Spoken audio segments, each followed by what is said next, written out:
name is Saif Morrison, and this is This Week in Car Audio. Tune in. This Week in Car Audio. Tune in. We'll be talking about bass, talking about chips, talking about rings. You ain't got them, zip your lip. You got a problem you haven't found, check your grounds. The show about to start. Tune in.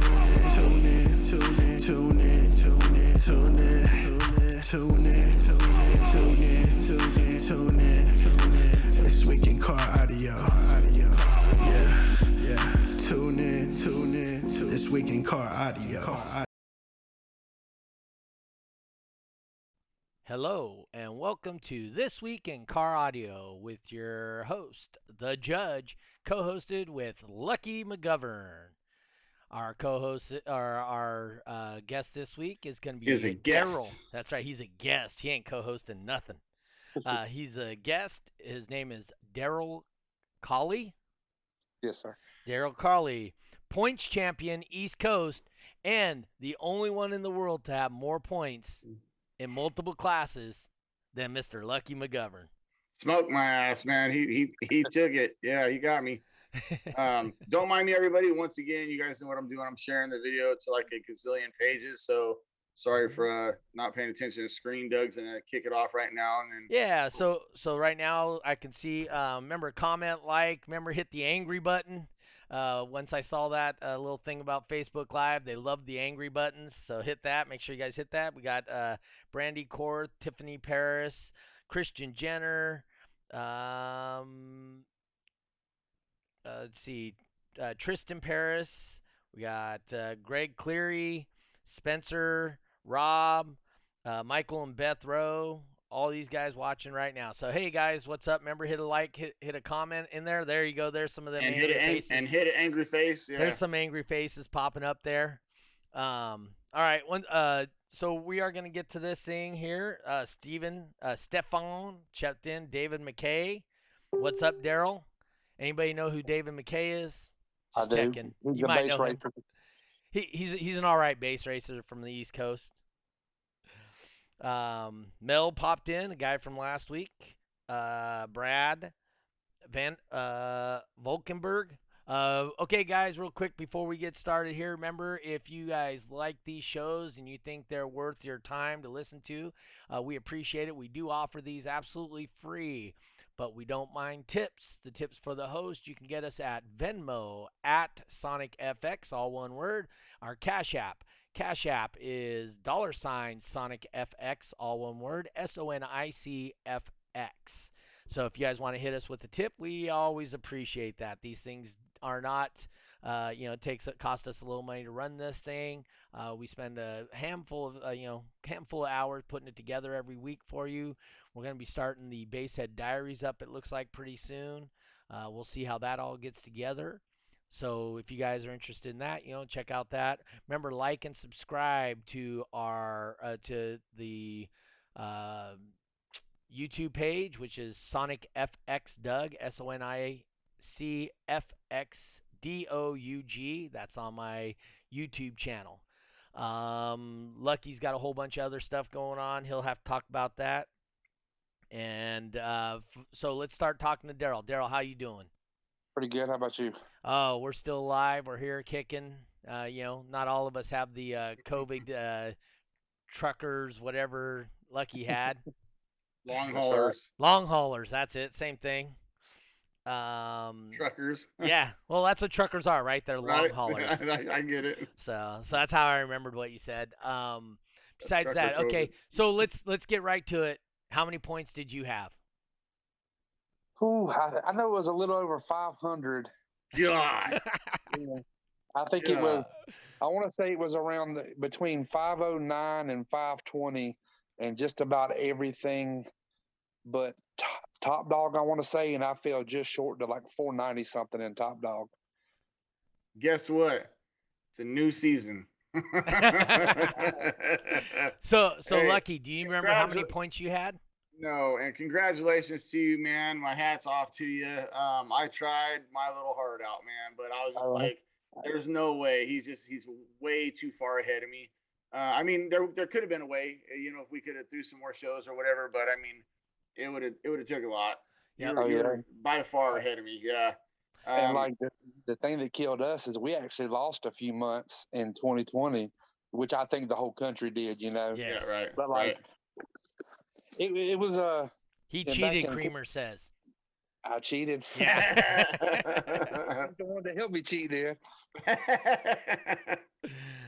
Oh, and Dave McKay says the only reason you were getting first is because he wasn't at those shows. That's all right. I think at Triple Fest I took care of him and Chris Gregory. But I will say this: I'm fairly new to base race, and unfortunately, like in my area, nobody's really into it. They'll pull up and they'll burp, and they've kind of got into the cyclone thing real big. But a lot of people are very standoffish about base race. One of my local guys, Jamie Paulk, he's getting really good at it, and he's about my only competition, like at these local shows. So until I go to like Tennessee or one of the big shows, I really don't have anybody to go against. So like, I like going up against guys like David and Chris that are well experienced. So like, if I get remotely close to them, to me, it feels good. Like when you're just playing yourself, you don't really accomplish anything. And we had a thing going at Triple Fest, and they all moved up from 29.9 to come to 39.9 with my CRX, and I ended up actually winning that event. So it kind of shocked everybody. There you go. Was Gracie at that event? No, I don't know. Gracie wasn't there. I don't think, unless she ran 29.9. I really wasn't too sure. Okay. And she's new too, right? So to the base race scene or competing. Oh yeah, you muted yourself again. Watch your thumb. Can you hear me? Yeah, now we can. Jeremy tried calling me. He doesn't realize I'm on my phone. Rob Collar just messaged me right now. I'm like, hey, we do a live feed this time, like every Monday night. Just Murphy's saying. Law, dude. Murphy's Law. We get texts and messages and calls during the live feeds. Yep. Yeah. Hey, also real quick, I did want to say happy birthday to our brother, Ray Maestas. It's his birthday. Happy birthday, brother. Happy birthday for sure. And then who else do we have there? What was the other one we were going to talk about? I forgot now. I'm so lost. Anyway, so 500 plus points. Lucky, not as much. Not as much. And then how did your daughter got for Power Wheels, right? Yeah, she actually won the Bagger Beats and Power Wheels, and then she ended up winning the championship as well. So yes, she did. I think it's the first time anybody from Alabama has ever swept it, and I think it's the first time that a father and a kid swept all five. So pretty big accomplishment in my book. It makes me feel good. So that's pretty cool. So your daughter does the Bagger Beats, and then so you also do Bagger Beats, so with the motorcycle, right? So yes, sir. So what do you take when you show up to a show? Jeez. On average, I take my 2500 that I done Cyclone with. Then I take a trailer. Like if it's a local show, I really won't use my big trailer, and one of my buddies will pull like the motorcycle for me. But generally, I take the motorcycle, the Power Wheels, the van, and my truck that I tow with that I also compete with. So I take at least 4 to 5 at every show. Yeah, man. Yeah. I was like, how's this guy beating me in every single damn class? Yeah. Yeah, that's how you do it right there. Do you do Cyclone too then? I do Cyclone. I actually won the Cyclone Wall with RTA championship on the East Coast finale. Okay.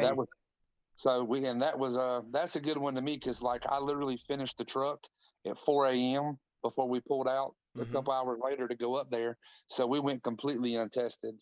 So it was a real exciting thing for me. I kind of broke the sunroof and all the tracks in the roof in the middle of the run. So I backed off a little bit, but I was very happy with it. Do you remember what your total score was? I want to say it was like Guess what I got right here? You got the scores. I will pull them up. Doug's quick with it, man. You got a question, he's quick with the answer real quick. So let's go here. We got DB Drag. We got event calendar. We got last month. And we got Muscle Shoals. And So that was Cyclone, right? Yes, sir. So Cyclone with RTA. Demo Cyclone wall. 143.8 at 33 hertz, 74.9 RTA, 80 on the install with a total of 345.7. And that's actually after getting docked 20 points. On your install. On the install. Yep. That's where the 4 o'clock in the morning thing kind of hurt me. A couple wires didn't get tucked. And then on my trim panels on the side of the amp rack, I didn't paint the inside of them. So when it was all lit up and they lit in there, it was raw wood. So, which is okay, simple mistake. But I was just glad I was able to pull off the win with all the. We built it in 2 nights, started at midnight both nights, and worked till about 4:30, and then we pulled it off. Okay. So I'm not diminishing what you did at all. I'm just letting you know, Brent Levitt. Do you know who Brent? Level. Oh yeah, me and him are I worship him. Okay. And his fabrication and install stuff. Oh yeah. I know he blew me out the water. I actually talked to Brett from time to time on Facebook, and his builds are just amazing to me. Oh, absolutely. So I hope to one day reach that kind of level. Okay, so he did a 153.2 at 26 hertz, 98 on the RTA, 100 on the install. I mean, there was no way he wasn't getting 100 on install. Oh no. Yeah, for sure. For a total score of 405.2. Jeez. So he's beast. Amazing. So we don't really do the RTAs out on the West Coast, the RTA classes, because RTA is boring as F. I'm just saying. It's about, for me, it's about engagement with the crowd and the competitor. I need everybody to engage, and RTA, it's just difficult to engage anybody other than the competitor themselves. Oh yeah.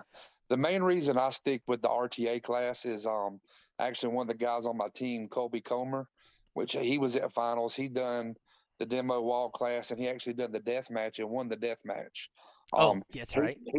He does the demo class. So I try to do the classes that none of my guys are in, just to give them a chance, because I build all their stuff, and I like to be able to help them and not go against them, in the competition lane anyway.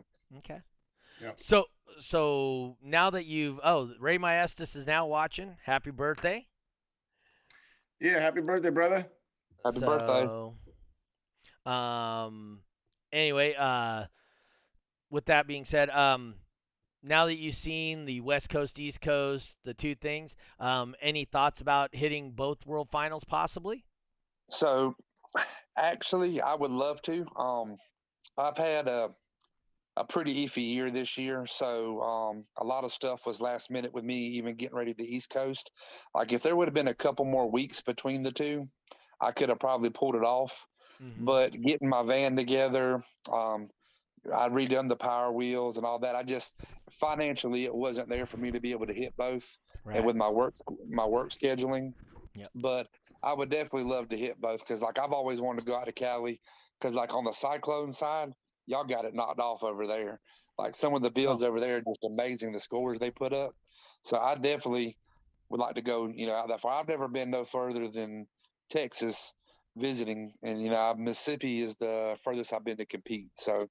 I would like to travel more places. You're definitely welcome out here anytime. You'll get more demos than you can imagine. The big deal out here is, can you play 20 hertz? Oh right? yeah. Can you play 20 hertz at 150? Right. I've got something coming for the 20 hertz class. Okay. So that's the big deal. I would say a lot of our guys out here are big into the 20 hertz. We have a handful of guys that play at the 33 hertz, but those guys, they're in the mid 50s. They're the use, like I said, most of it was with the truck. It was actually, I started off on, I think it's a Boom Check 2.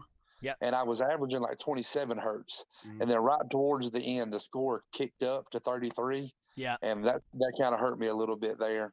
But that's just not having time to test, Oh, yeah. So there are tips and tricks you can do to help improve your Cyclone score. excuse me, for demo. And like I said, and demo's a full minute Oh yeah. versus the regular one, which is with the RTA, is only 30 seconds.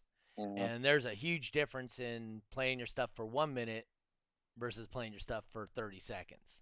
Oh yeah, that's what we've pretty much been dialing in on Kobe's Jeep, because I've actually built Kobe's Jeep, and that's actually Kobe's Jeep is probably my pride and joy. I've got more time on his stuff than I probably do mine, testing and trying different things. So like I get more pumped up when he's competing than like when I compete. Oh yeah. Yeah. Yeah, so Lucky was getting into it with you at the backstage, but so what got you into car audio? How'd you get started? That kind of thing. So what got me into it, and honestly, I was a 14-year-old kid, Mm-hmm. and my dad does contracting work, and one of his workers had a old box Chevy Caprice on hydros. It was flip flop Yeah. painted, had the crushed velvet interior, and had Yes. 6 Rockford Fosgate punch 12s in the trunk. And we ended up having to meet up with him one day, and like when he pulled up, his trunk was waving, and I just thought it was the coolest thing ever. And like my dad is very traditional, old school Southern guy.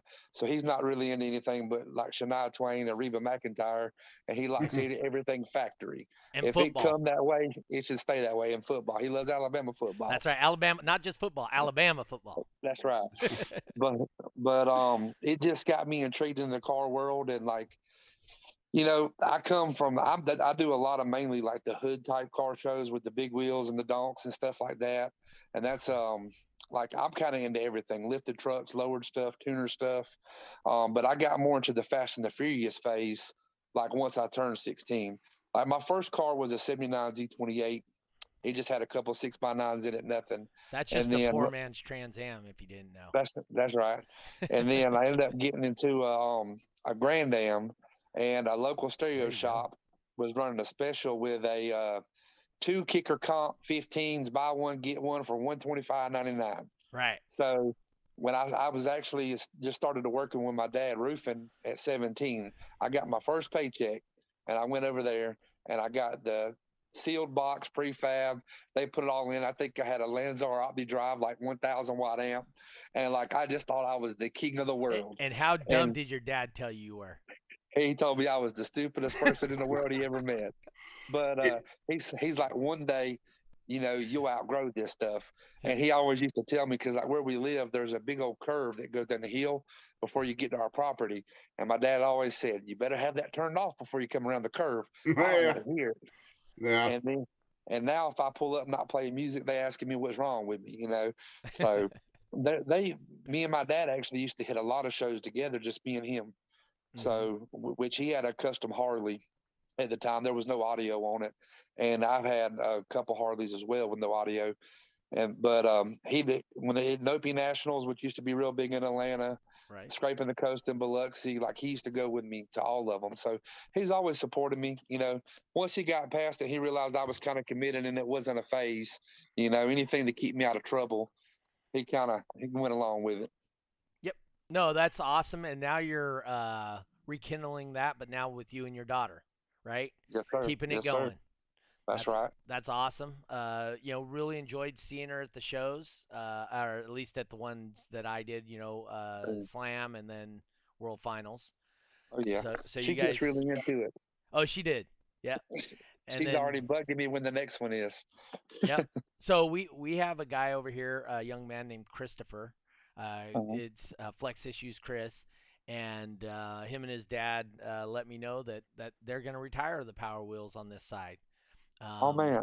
Yeah, he said he's starting to get older, and you know what it was is he saw the mini drags at World Finals because we have mini drags there at the same time, and he was like, "Dad, that looks fun." Wow. I didn't even know about that. I didn't know about that. Oh, you didn't see the mini drags?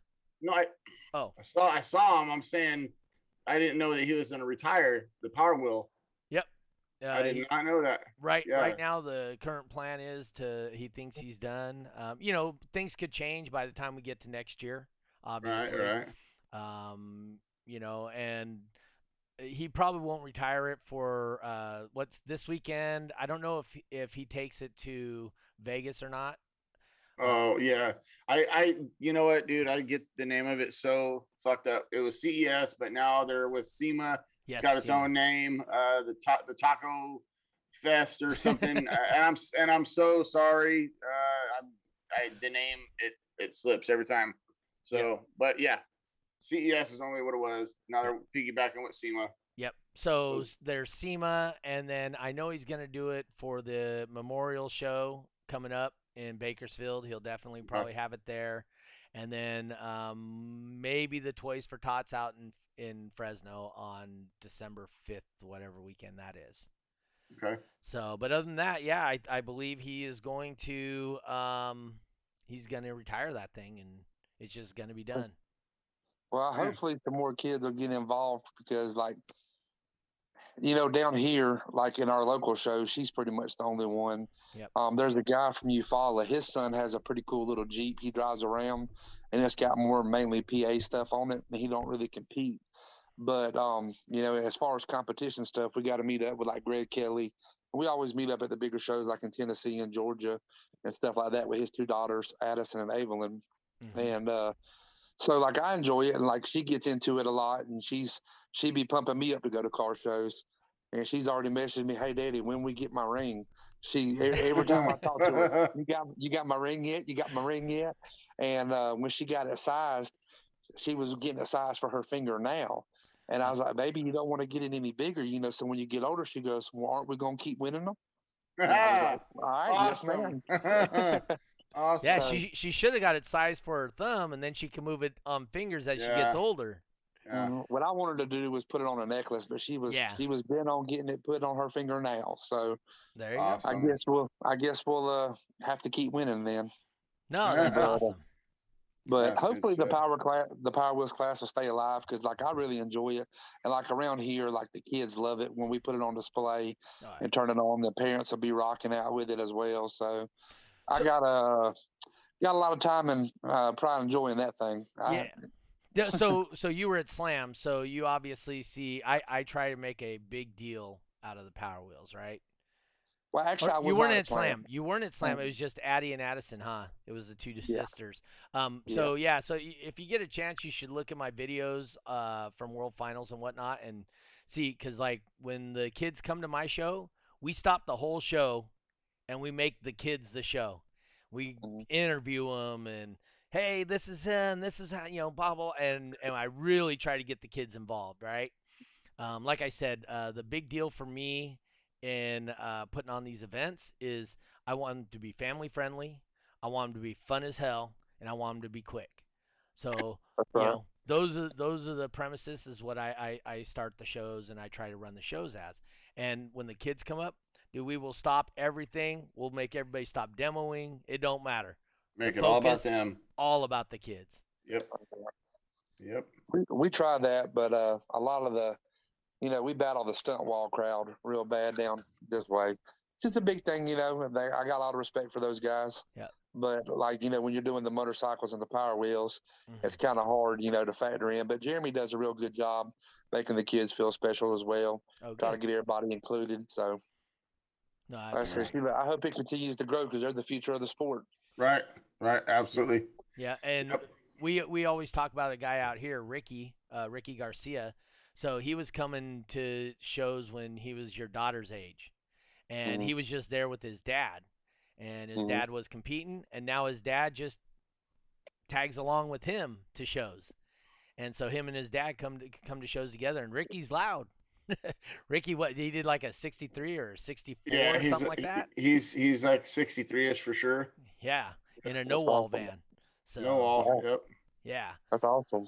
Yeah, so like I said, we're starting to see, because I've been doing this now almost 21 years, and so now I'm starting to see it generational, you know. That's right. My dad used to compete and come to your shows, you know.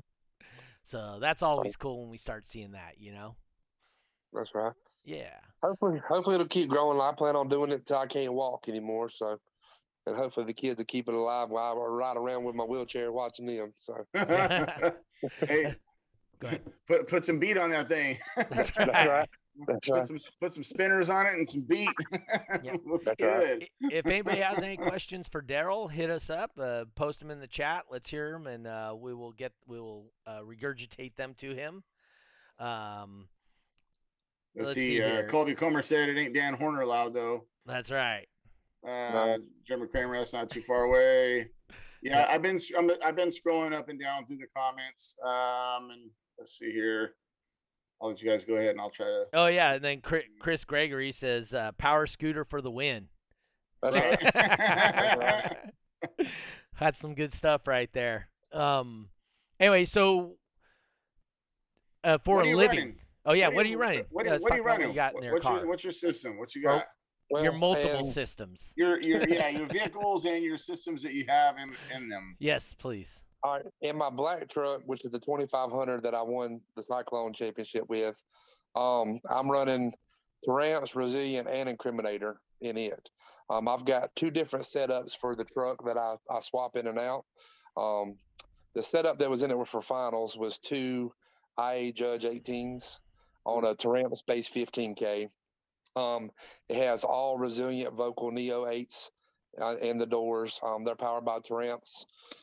440x4. It's got a limitless Cyber 12K in it. And the other system that I swap in there for more of the daily usage is a Resilient Sounds Team 15. So, and I put I took the 40 section of the seat out and put that in there. And then I still had the 60 section for the kids, to ride around in.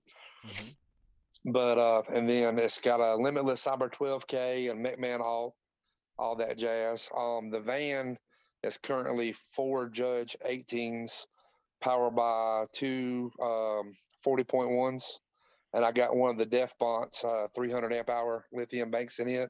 And that's all Incriminator, the audio part that you were saying. IA stands for Incriminator audio. Incriminator audio, yes, sir.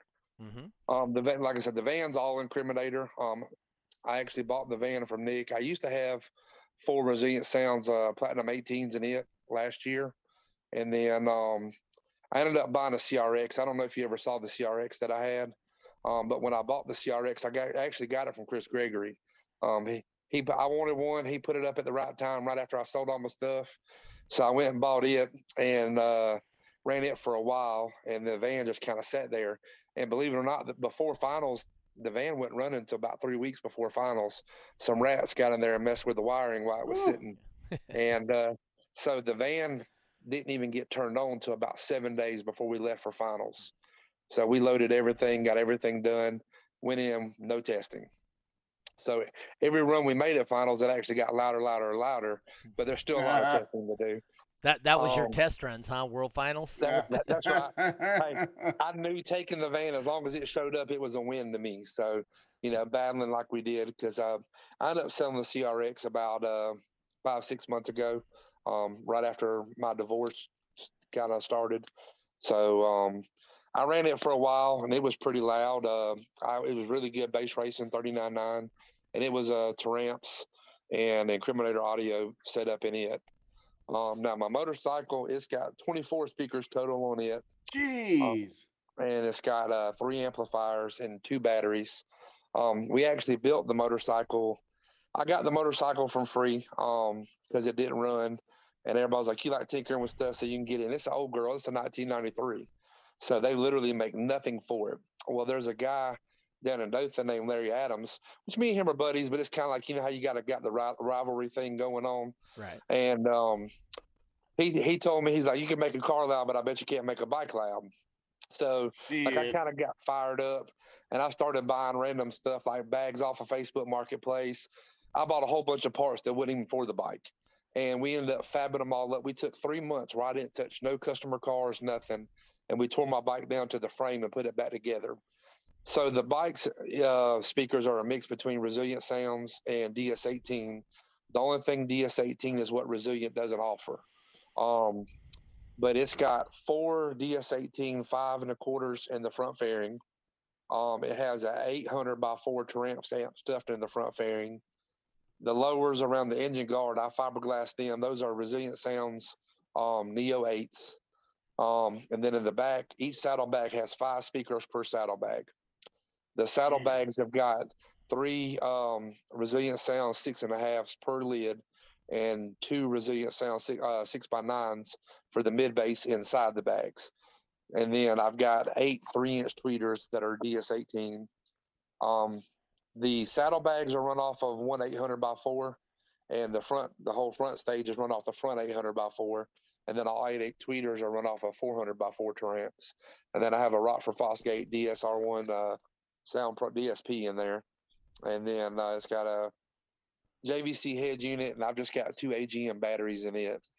Sounds like he's got more than a stereo shop in there. Right? Fuck, yeah. That's insane. I'm waiting for him to finish. It's like it just kept going and going. Hey, and insane. Jeremy Creamer keeps throwing up there, hashtag 4th place. That's right. See, it's kind of a funny thing because I also stock car race. I do asphalt circle track racing. And the funny thing is I was racing. I used to race real heavy, and that's actually when I quit doing audio for a few years. And then with the passing of my grandfather, I kind of lost a love for racing. And that's what got me back into the audio side of it. Like, audio was always my thing, but racing was always my dad and my grandfather's thing. I grew up at the racetrack since I was 5 years old. So when I first started racing, I was doing both. And I can go ahead and tell you, doing car audio and stock car racing is 2 very expensive hobbies. And when you mess up in both of them at the same time, it's kind of hard to recover. So I took a break from audio, focused on my racing, and I've done that for probably about 4 years of just solid racing. I hit the occasional show, but it was nothing serious. And then, like I said, when my grandfather got sick and he passed, I just kind of stepped back, and that's actually when I met Jeremy. I went to one of the first shows of the year down here, and he had DB drag going on, and then they had the local classes, which is what I always done, just outlawing the kick. And we tried DB drag, and I kind of got intrigued by it, and I realized how much harder it is to get loud, sit on the dash, than it is in the kick with the door open. Yeah. And so, but anybody that knows me will tell you I'm a competitor. It doesn't matter what it is. I want to be better every day. And it ain't so much like going up against other people. It's like making myself, like, I set high expectations for myself, and then when I meet them, all right, it's time for some new ones. Yep. Like, I'm never satisfied. Yep. So, speaking on that, I mean, Lucky had a conversation with Rob at World Finals along that lines. You want to share that conversation you had, Lucky?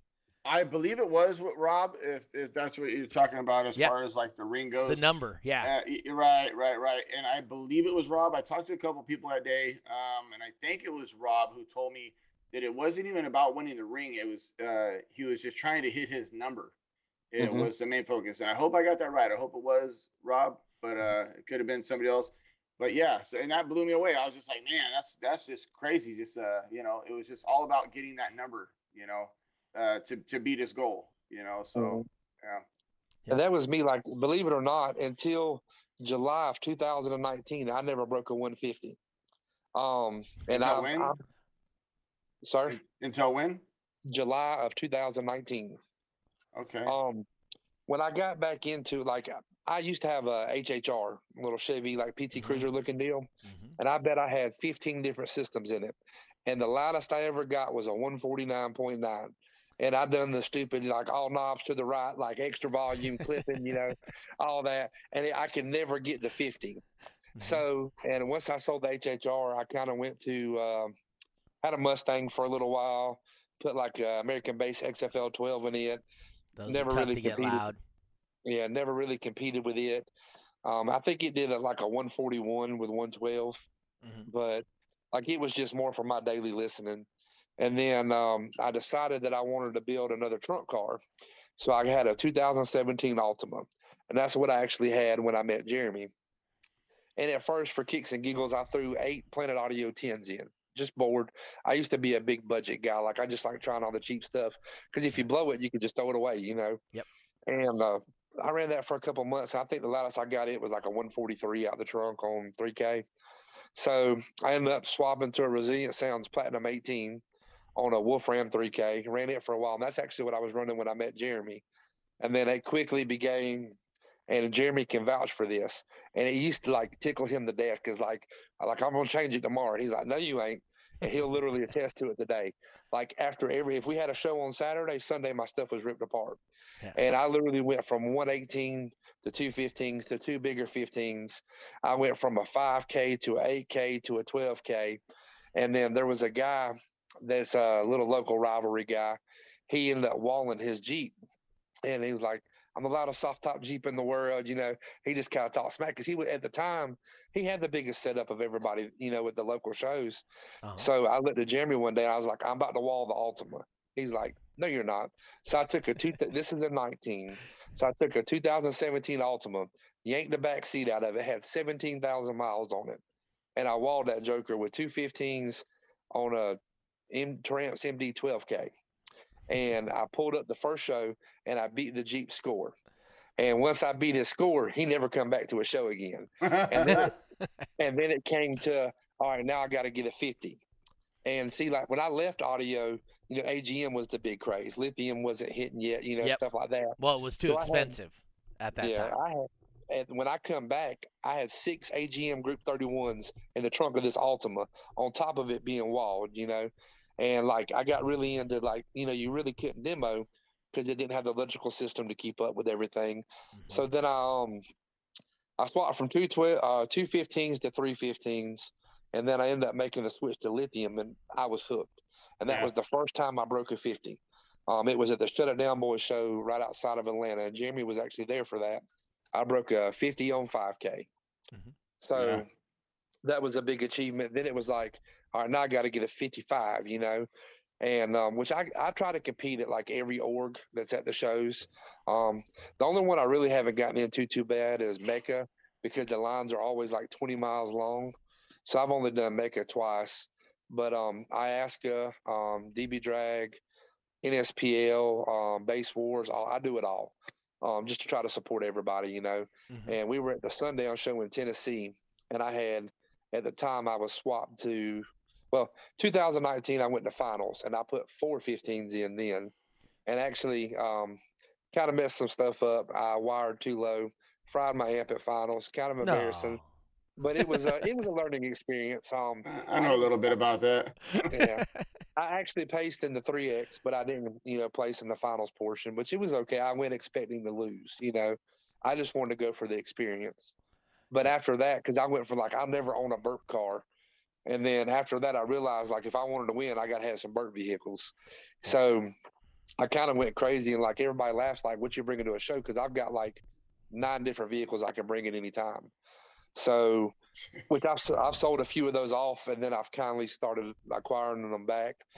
But I had a CRX, and then I got the van, and nobody locally will go up against them, So it's kind of I'm just always by myself.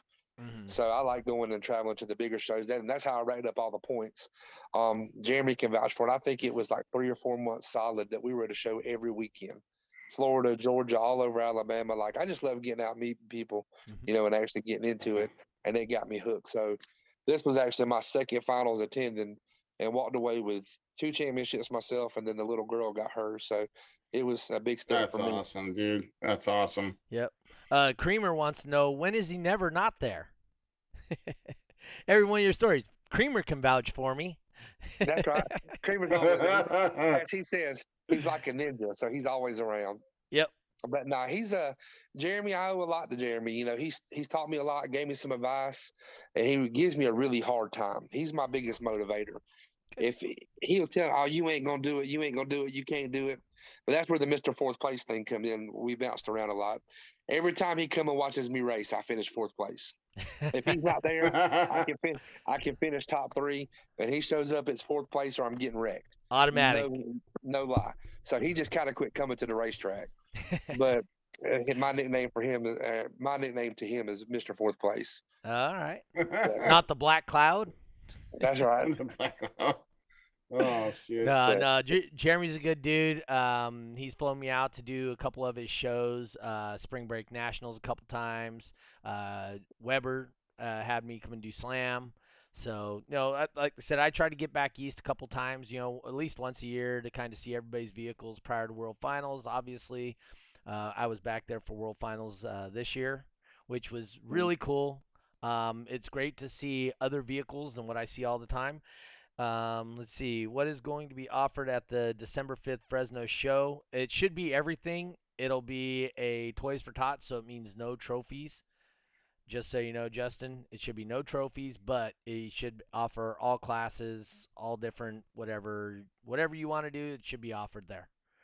But anyway, like I said, I try to get back east. The thing is, we see our guys out here on the West Coast. We have a certain vibe and the way the shows go. The shows have a certain flow to them. And I'm sure you guys have a certain flow to your shows back east too.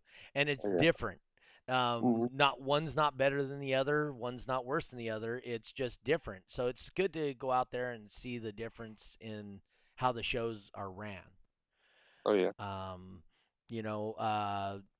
My shows are a little more upbeat than the shows I've been to the back east when I start running shows. It's just I go a million miles a minute, and I try to get as many people involved.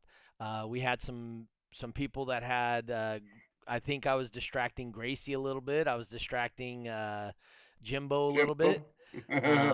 Because so if you guys don't know, whenever I host an event or whenever I'm judging an event, very vocal. Yeah, well, you guys can go right on. You guys can go right on Sonic FX, and you just hit the bell notifications. And every single time I have an event, I go live with the event, and then I share it to as many places as I can. People used to accuse me back east of I'm a cheater, this and that. This was many, many, many, many years ago. And so I said, real easy, real simple. I'll just put my shows online, and then you guys can watch me do my thing. So there it is. So with that being said, a big deal for me is I want to be as interactive as I possibly can with the crowd, with the competitors. And I think that was a little distracting to the guys from back east. So yeah, he's like an auctioneer. Yeah. So Jeremy talks a lot, but he does it at a slow pace. He does. He goes, I tried that auctioneer. It was sucked. I can't do that. Yeah, I started doing it with the Beat the Boss, and the first couple times, man, I could not keep up.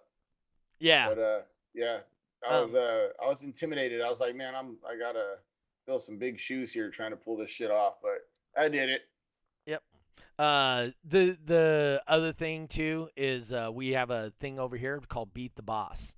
So at the end of each base race class, whoever wins has the option to go against me for $10 heads up, even money, and I take the loser's car in the finals because that way I know their vehicle can make the 29.9 or 39, whatever it is, right?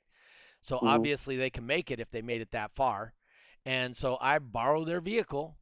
And once I borrow their vehicle, never been in the vehicle. I don't practice base race. I don't do anything. I just get in some guy's car. Okay, how does this work? Push play. My volume good? All right, we're ready to go. All right. And I sit there, and I'm like, I think I'm around 75% wins. That's awesome. So not too bad for somebody that never base races. That's right. Like our buddy Moses Martinez, watching right now too. Moses, dude, his truck, I can hold a 9.9 for days in that truck. With a test tone, huh? Dude, just 9.9 per day. With a test tone all day. No test tones.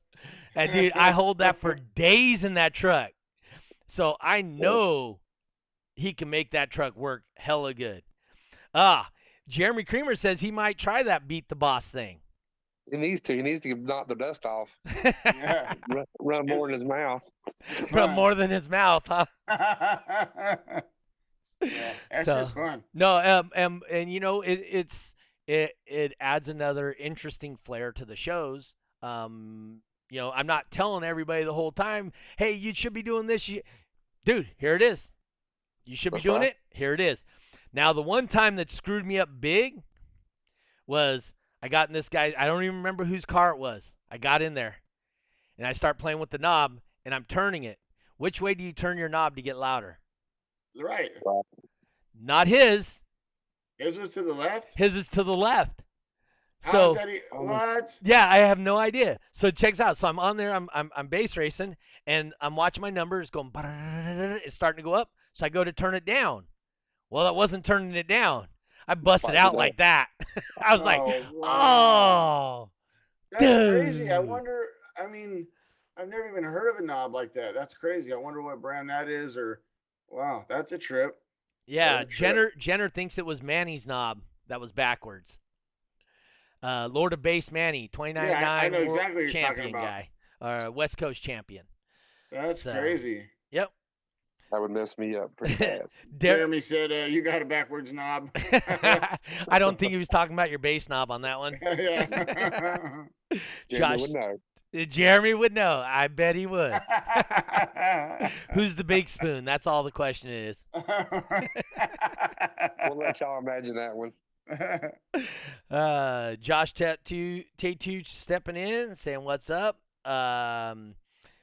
Brandy's still hanging out. We got a lot of people in here. We got 23 people in there. Post where you guys are from. Talk about what shows you like, things you do. Do you have any questions for Darrell? Any questions for Darrell? Let's get them out there. So Darrell, of all the shows you've been to, obviously you've been to tons of shows, right? You had to have Yes, been sir. to Beat Lucky. That's right. What was your favorite show? Honestly, I have to say the Sundown Show. Outside of finals, the Sundown Show is probably my favorite so far. It was kind of like one of the bucket list shows for me, and I didn't get to make it 19, but I went in 2020, and like I was hooked. Actually even wearing the 21 shirt right now. So There you go. Nice. it's awesome. It's just to get like everybody's upbeat. There's demos everywhere. There's vendors out there. You know, everybody gets really into that show. It's like even if they don't go to shows throughout the year, they always try to make the Sundown Show. So you get to see a big variety of stuff. That's where I got to see like I won't know, Jerry. I can't remember if it was the Sundown Show when they had the first death match. I got to watch with the Death Monts guys and Justin Haddock with Extreme Van, and I thought that was the coolest thing ever. You know, sitting there doing 170s for 5 minutes. You know, Oof. and that's back when Hank Veach was running the little Vierno truck that Dan Horner has now, Mhm. and like wouldn't nobody step to him, so he done it by himself, and they gave him a number he had to stay above. For the 5 minutes. So he just sat there, let it go. And I just think it was cool that they could hold that number with that kind of power, you know, that long. So it's definitely awesome. So Chris Jenner, oh, sorry to cut you off. Go ahead. No, I was like that, but that Russian wind truck that Def Monts had, that thing was amazing, man. Like it was like 24 12s in there, and like you had a big Russian guy with some bolt cutters at the back, just like ready to snip power wire. Snip the wire, yeah. And it was awesome. So there was an ongoing joke that we had, right? Because I mean, you were just smoking me in points, and we were like, "Damn, how's he just going so far ahead of me? How is he getting that far ahead?" So there was this ongoing joke. They must be doing shows in his driveway, like every weekend. He's doing like one a day or something. So Chris Jenner, he said, "Darrell, how many 1X shows did you hold in your driveway to get all them points?" All right. Well, to be honest with you, I want to say there was 3 shows done at my shop, not which. Like my shop is about a football field away from my house, and that's actually where I run like my side business at. That's where I do all my audio stuff. But we done 3, I think it was. One of them was a Toys for Tot show, and 2 of them were just regular 1Xs. And it really was more to get like the guys on my team comfortable with competing, not so much myself, because like I like to ride. You know, I'm down to go anywhere. So I didn't really use that to my advantage per se. For sure.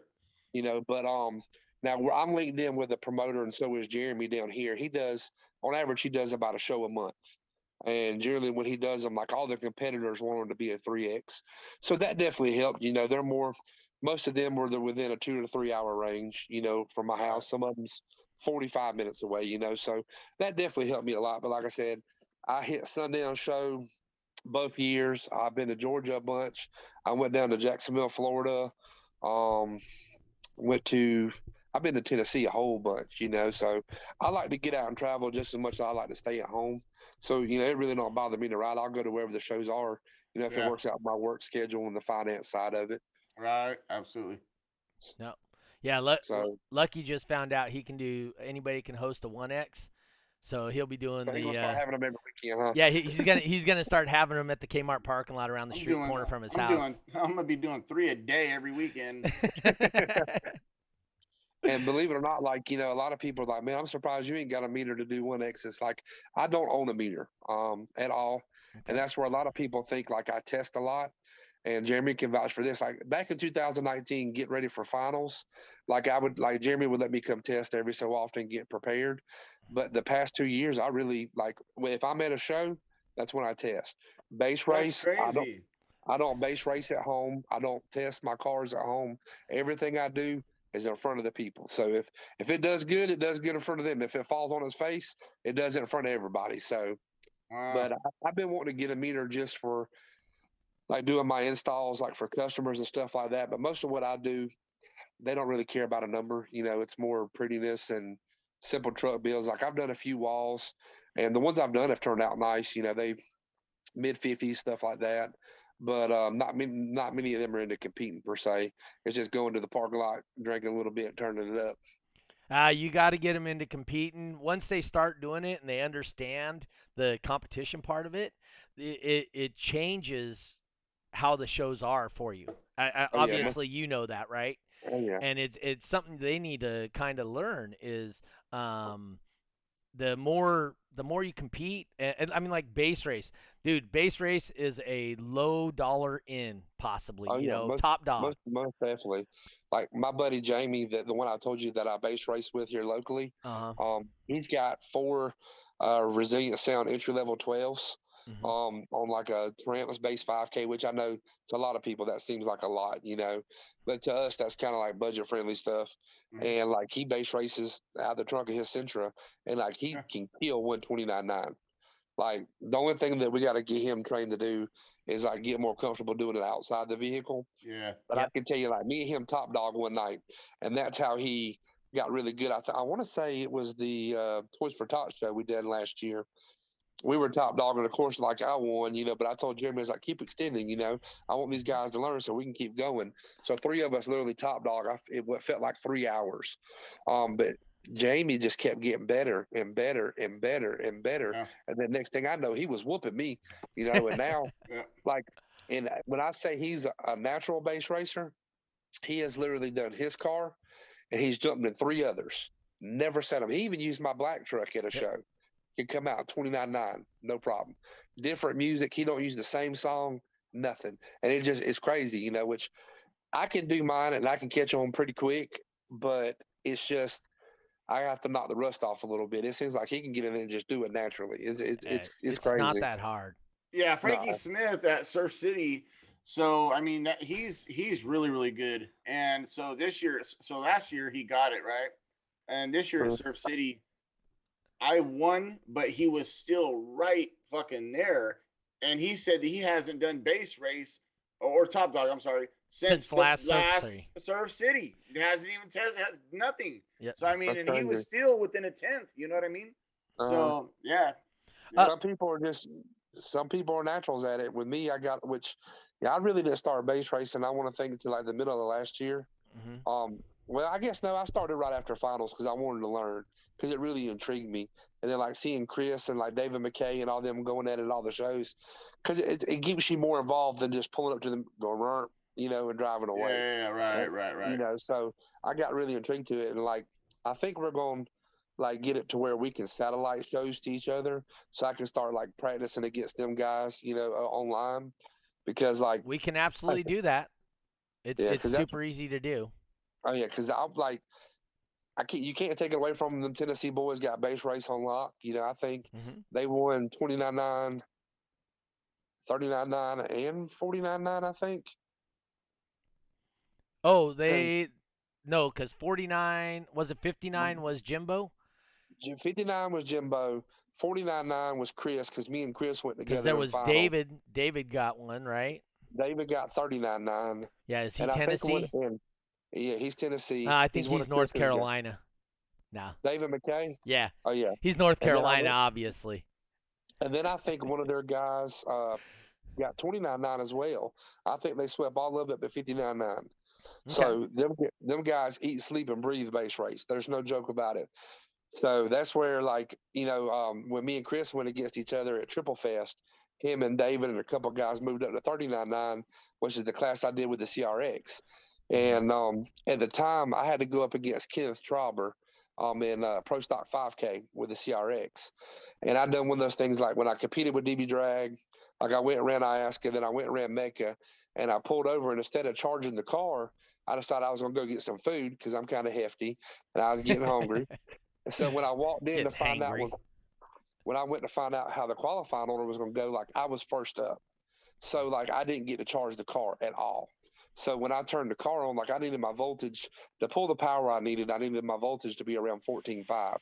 When I turned the switch on, I was at 13.2. So like I couldn't even pull 5K out of the car. And I think I lost to Kenneth by like 0.2 in one of those little Panda hatchback looking cars.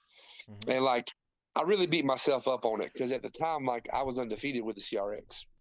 And, it was one of those mistakes, like, everybody's got to win, everybody's got to lose at some point. But like, it's different, like when you lose because you made a mistake yourself. Like I'm my biggest critic. Like I beat myself up on it. And like I was kind of standing over in the corner, because it was at the same place the East Coast finale was. And a guy, he really don't compete too much, but his name is Brandon Yates. He's quite a few years older than me. I don't exactly know how. I think he's in his mid-40s. But like when I was 16 and getting in it, he was the man. Like he done all the crazy builds. He lives in Montgomery, and he was actually on Team Incriminator, and like he's just always been kind of like an idol to me. He walked up to me, he's like, man. He's like, why are you beating yourself up so much? I was like, man, I lost, I messed up. I didn't charge my batteries. I was acting like a little 2-year-old in the corner sucking on my thumb. And he's like, well, ain't you still got to compete? I was like, yeah, I got to do base race. I was like, but I don't even want to do it no more. He's like, well, how'd you qualify? I said, I qualified a perfect 39.9. He goes, well, how many other people qualified that? I was like, I'm the only one with a perfect score. Yeah. And he was like, and you don't want to do it. I was like, no. And at the time, I was still trying to get the sound quality part figured out with the car, working the volume knob and this and that, because that car could come out really strong. Like I 49.9 that car at one time. Like it come out the gate hard. So the night before, I actually ran into Wayne, and he was like, well, you ready for base race? And I was like, well, and Jeremy has told me time and time again about the sound quality, and it never clicked. But talking to Wayne, it clicked different. So when I pulled up to qualify, that was like, boom, boom, and it worked. So when it come, I think Chris Gregory and one of his guys went like 5 rounds, first time. And Gregory was all pumped up. He's like, yeah, that's how we do it in Tennessee. We eat, sleep, breathe, base race. I'm pulling up already like sad because I lost, Pro Stop 5K. And like I put my little radio box on, I get ready, and Jeremy's like, you ready? And I throw my hands up. We went. And Chris got knocked out first round. And Jeremy picked up the mic, like, and that's how we base race in Alabama. Mic drop. Mic drop thing. And that's when Chris was like, how much do you really practice? And I was like, man, I really don't. Like, if I base race, it's at a show. So it went on. I ended up winning. So that was pretty cool. And then me, Chris, David McKay, and Brandon Ross are done top dog. And I want to say, I think I finished second in top dog because I was so pumped up for winning base race, I didn't even care about top dog. So, but it's definitely fun going against them guys. Okay, so a quick question from Brandy. She wanted to know how old your daughter was. Oh, your daughter My daughter she's 8 years old currently. 8 years old currently, competing in that one. One of the questions we always ask everybody is, what's your definition of a bass head? My definition, man, it's all about music. That's what got me into it. My mom is a big like ZZ Top classic rock person, so it got me into music. Yeah, that's right. But like, I just love music. I love music of all genres, as loud as you can play it. And that's like the sound quality stuff to me ain't really my thing. Which with the motorcycle and the power wheels, you got to do the RTA stuff. And with Cyclone, but like, I just like my music loud, and like, I like my bass to overpower the highs. I'm not a big stunt wall guy with all the PA horns and stuff like that. It kills my ears. Right. But like, if I could ride by your house and knock pictures off your wall, right, like, that's me. right. And it doesn't matter, what you got. As long as you enjoy the music and you're into it, like I can get down with it. The guy that's got some Walmart speakers or the guy that's got a $10,000 setup, I respect everybody. That's right. You know what I'm saying? Because at one time I was that kid that couldn't afford nothing but kicker comps, Oh, so and like Come people on, like home Brandon stereo Yates. stuff in your I car. started out in the with the back Sherwin seat. Vega house speakers That's in the right. back in the trunk. Yeah. That's right. Sherwin Vega 12s with the combo set. Hell That's yeah, right. that's where I was at. So anybody like, that's like, a lot of the local kids in my area, which I call them kids, I'm not, in my opinion, I'm still 21, even though I'm 34. Like, I don't feel like I'm getting older. I feel like I just stay the same, but like I try to help everybody I can, give advice. Sometimes it gets a little overwhelming, but like I try to help everybody. It doesn't matter if they got a $500 trunk set up or nothing. Like, if you enjoy music, I'm down with it. I'll talk to you all day about it. And like, it kind of gets to like my girlfriend sometimes because I like to run my mouth. I could talk music, all day long. Right. But it's always been that, like my family functions, anywhere we go out to dinner, everybody knows me. My dad told me I should run for mayor just because I know everybody. No, But that's freaking just awesome. it's all about being into music. Like I said, you ain't got to have a monster setup. As long as you enjoy it, you like to rattle your trunk, I'm down with it. There you go. Right on. Yep. All right. Anything else here? Because we're at the 1 hour mark. We would try to keep it right about an hour, so we're right there at the hour mark right now, which is great. You've been absolutely a great guest, Darrell. Absolutely. I appreciate y'all having me on here. No, we enjoyed it. I would love to have your daughter with you. Unfortunately, like I said, she wasn't here, but maybe next time we can get on real quick or something like that. She can talk about it. She gets kind of stage fright though when you put her in front of a camera or in front of a crowd. She's a good thing. We're gonna try and have hopefully I can get Chris and Kyle on for our next one next week is really what I'm going for. I'm also looking for some alternator guys. I really want to start talking about like how to power a vehicle for competition, from people who design the power, right? Oh yeah, most definitely. So we're gonna try and do all that kind of stuff. Any last thoughts, Darrell? Any sponsors or any of that stuff that you want to talk about? Well, I want to say, first and foremost, I want to say thanks to all my guys because coming down to finals, my guys and Team Big Boy Sounds were a huge help. We literally finished 4 customer cars and then all my vehicles in like a week and a half. So if it wouldn't have been for them, I couldn't have done it. Resilient Sounds, Incriminator Audio, Taramps. Without them guys, I couldn't have done it. Big thanks to Jeremy Creamer. God, of course, my family for supporting me. But I'm just thankful to be where I'm at because if you would have told me where I was at, 4 years ago, I'd have like, man, you're crazy. I won't do all this or own all this. So it's kind of cool watching it evolve and stuff like that and be able to accomplish what I accomplished. I'm thankful for it, but I'm not done yet. My goal, I still got to beat Lucky again. Yeah. Hey, hopefully we can meet up at a show, sometime this year. Absolutely, man. Meet you and Brett, in person. I want to see his van, just kick it with everybody and hang out. So even if I don't compete, I may try to make it out that way just to hang out. Okay. Yeah, absolutely. That'd be awesome. No, I'm terrified to fly though, so I have to drive. Like I turn into a little girl with flying. Right. So my biggest fears are ocean and flying, right? And the first time I ever flown was to Hawaii, so 6 hours over the ocean. Over the ocean, flying. but I'll tell you what, though, man, it was awesome, and I was trying to convince myself to fly, here and there, like stay used to it, and I didn't, and so now I'm scared to death again to fly somewhere. I flew one time when I was like 20. I want to say 20. It was in a plane about the size of a CRX. And that was probably not the right thing to do because when I was younger, I was like, I'll do anything once, Mm-hmm. And my buddy's uncle actually had 2 planes, and we were at his house skeet shooting, and he landed in one of the planes he was driving because he had a runway in front of his house. They were like way loaded, and he had an airport at his house. Yeah, I guess he's got some money. He had a private jet, and that little pond hopper is what he called it. And he had a runway, which we used to race on the runway. When you pull in, the gates open up, you drive across the runway, there was a big old water fountain. And he had the biggest garage door I've ever seen in my life, fold over for the jets to come out. But I jumped in the plane with them, and when we took off, I swear my fingerprints still, like 13 years later, are still in the seats. And like when I finally got up there and got relaxed and like kind of looking around, that made the plane bobble, and my heart just dropped. And I was like, there was no more getting relaxed, nothing. And then we went to descend, and he cut the motor off, and I was like, "Why'd you do that?" I was like freaking out. He goes, "We got to turn it off, to descend." I said, "Well, what if you're short?" He goes, "Well, you crank it back up." I said, "And what if it don't crank?" He goes, "You don't think that way." I said, "I do." So that was the first and the only time I've ever flew in my life, which everybody says flying commercials a little bit different. So it is quite a bit. I've flown both. Jeremy tried to get me to fly out there to Cali, even though I couldn't compete. And we talked about trying to sneak over to Brazil one year. So kind of check that side of it out. So I may get a little tipsy enough to get on a plane one time. Hey, if you fly out this way, we'll get you a car to compete in base race with. For sure. Awesome. Guaranteed. Awesome. I appreciate it. Yeah. So any final thoughts, Mr. Lucky?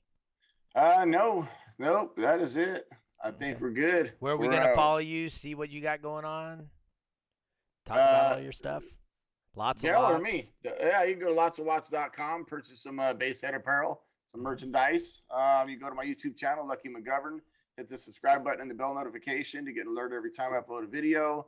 So I'm trying to get to some shows quick so I can do some more footage and upload some more videos and stuff like that. And I'll have some footage on the new upcoming install going on. Hopefully here pretty quick. So yeah, about it. All right. And for me, Darrell's been an awesome guest. We really appreciate him being on. Thank you very much. Once again, if you guys want to tip the host, help us pay for some of this show, we greatly appreciate it. We split it 100%, 50-50. Tips for this show, if you go to Venmo, it's Venmo at SonicFX. Cash App is $SonicFX. That's SonicFX. You can send it there. That'd be awesome. Other than that, we'll be on iHeart, iTunes, Apple Podcast, anywhere you get your streaming service. You guys will be able to listen to this in about an hour. I'm going to go to the bowling alley after this, so probably about 2 hours after this, 2-3 hours. You'll be able to listen to the audio only. It'll be up on YouTube here in the next, 20 minutes, 30 minutes, however long it takes to upload. But once again, hey guys, thank you for tuning in. This is next week. We'll be here Monday night, 6 p.m. as we are every Monday. Doesn't matter if it's a holiday. Smash the hate button. Smash the angry faces. Smash the angry faces. That's what they're telling me. The angry faces is how you get how you beat the algorithm on Facebook. Also, like and share it from YouTube. I need some more people to join. So if you guys can join the YouTube Sonic FX Doug, SonicFX DOUG, all one word. Once again, if we will see you guys next Monday night. If we don't see you before then on Basehead Diaries, but we'll see you next Monday night on This Week in Car Audio. Basehead Diaries, where I'm a lot more active than I am on This Week in Car Audio. Yeah, we're out. Whoa, whoa.